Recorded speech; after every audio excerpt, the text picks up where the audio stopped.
જય શ્રી કૃષ્ણ મિત્રો, આ વિડીયોમાં જાણીશું વૈશાખ માસની પૂર્ણિમા ક્યારે છે, શુભ મુહૂર્ત શું છે। વૈશાખ માસની પૂર્ણિમા એટલે કે બુદ્ધ પૂર્ણિમા તરીકે ઓળખાય છે।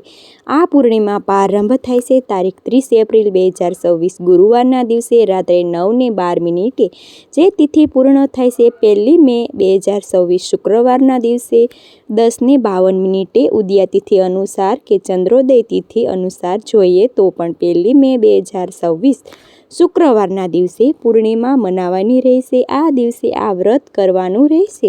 સત્યનારાયણ ભગવાનની કથા સાંભળવી કરવી શુભ મનાશે, પાપોમાંથી મુક્તિ મળશે। સ્નાન દાન જપનો મહિમા પણ ઘણો છે। કહેવાય છે કે આ પૂર્ણિમાના દિવસે ભક્તો લક્ષ્મીનારાયણ દેવનું પૂજન કરે છે, ભગવાન મહાદેવ ચંદ્રમૌલેશ્વર પૂજા ઉપાસના કરે છે અને ચંદ્રદેવને અર્ઘ્ય આપીને પ્રસન્ન કરે છે। તેની સર્વે મનોકામના પૂર્ણ થાય